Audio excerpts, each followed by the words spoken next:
Hey everyone, and welcome back. You're tuned in to Vaani Tutorial, broadcasting right here on the Post-COVID World channel. I am absolutely thrilled to be your tutor today as we kick off a really high-energy explainer designed specifically for your CBSE Class 9 syllabus. Today, we're exploring a literal microscopic universe that exists inside every single one of us. We're talking about the absolute fundamental unit of structure and function in all living things, the cell. So, think about this for a second. What is the single thing that connects a tiny, entirely invisible bacterium to a giant, towering oak tree? Or, even to you and me?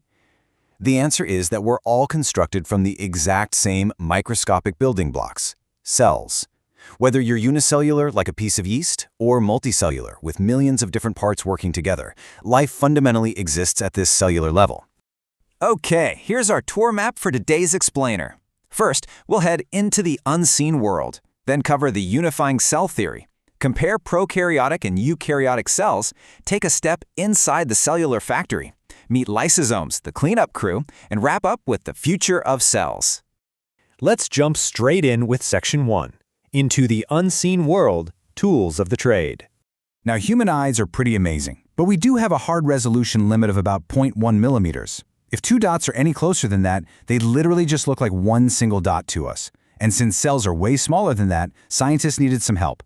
On the left, you've got a standard light microscope, kind of like what Robert Hooke used way back in 1665 to first spot cells in a slice of cork, and it's probably exactly what you use in your school labs today. It uses lenses to magnify things up to about 300 times. But on the right, that is a super powerful electron microscope. Instead of light, it uses an actual beam of electrons to reveal fine details at the nanometer scale. For perspective, that's 1/1000th of a meter. It gives us this incredible, crystal-clear window into the structures we're about to explore. Moving right along to Section 2, the unifying cell theory, the rules of life. Massive scientific breakthroughs rarely happen overnight. It's usually a huge team effort across history. In 1838, a German botanist named Matthias Schleiden figured out that all plants are made of cells. Literally just a year later, in 1839, zoologist Theodor Schwann realized, hey, animals are made of cells too. But the big mystery was, where do they actually come from? Well, it wasn't until 1855 that Rudolf Virchow cracked the final code, proving that new cells only ever form from pre-existing cells. And those three major discoveries, they combine to form what we call the classical cell theory. I'm going to read these out nice and clearly because you'll absolutely want to jot these down for exam day. Rule 1. All living organisms are made up of one or more cells. Rule 2. The cell is the basic unit of structure and function in living beings. And Rule 3. All cells arise from pre-existing cells. This theory is a total game changer because it unifies all of biology, showing us this continuous, unbroken chain of life.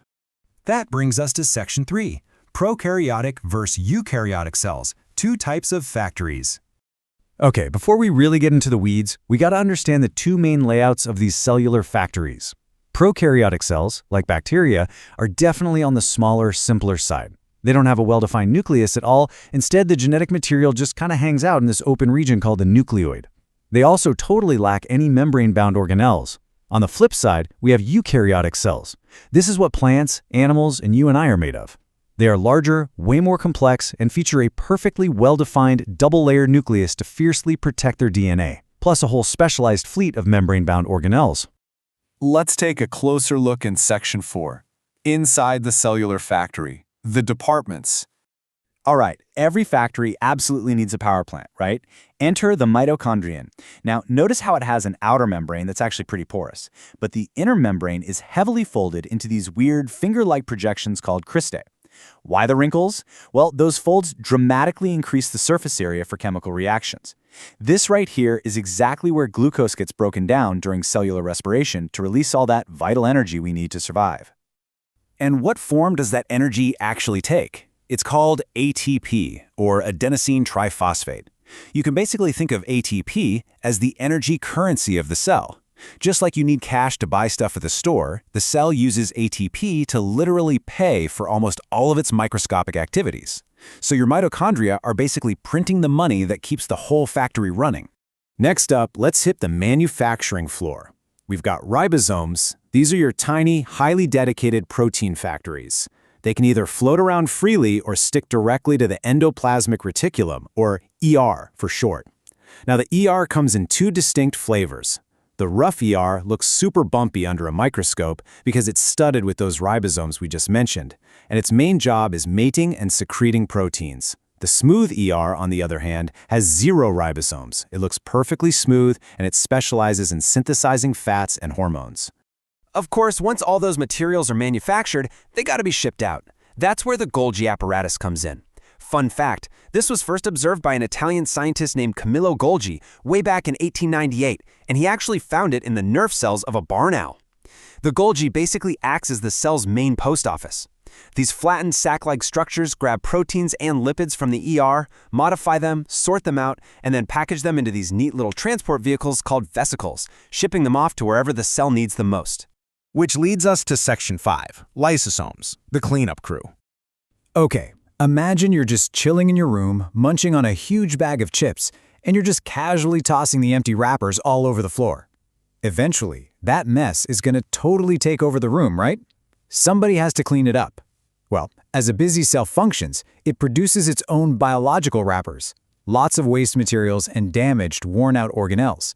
If all that junk just builds up, the cell gets really sick. So who's on cleanup duty? The lysosomes. They're these single membrane-bound sacs completely loaded with powerful chemical digestive enzymes. And here's their process. Step 1. They actively patrol the cell, hunting down and identifying any cellular waste or rogue proteins floating around. Step 2. They rush over and literally spray those powerful enzymes all over the mess. Step 3. The enzymes break that waste down completely, and honestly, the best part? The cell actually recycles and reuses those broken down raw materials. It's basically a flawless internal recycling program. But lysosomes also have a pretty hardcore biological nickname, suicidal bags. I know, it sounds intense. Why do they call them that? Because if the entire cell becomes severely damaged or gets a bad infection, the lysosomes will literally sacrifice themselves. They'll deliberately burst open, releasing all of their highly acidic enzymes at once, effectively digesting their own cell just to prevent that damage from spreading to the rest of your body. It is the ultimate sacrifice for the greater good of the organism. And that brings us to our final stop, Section 6, the future of cells. What's next? Just like cells are born from pre-existing cells, they also have a built-in expiration date. Programmed cell death, or PCD, is a strictly regulated process that keeps everything in perfect balance. For instance, when a human embryo is developing in the womb, it actually has webbing between its fingers. PCD selectively steps in and destroys those specific cells so you're born with separate functional fingers.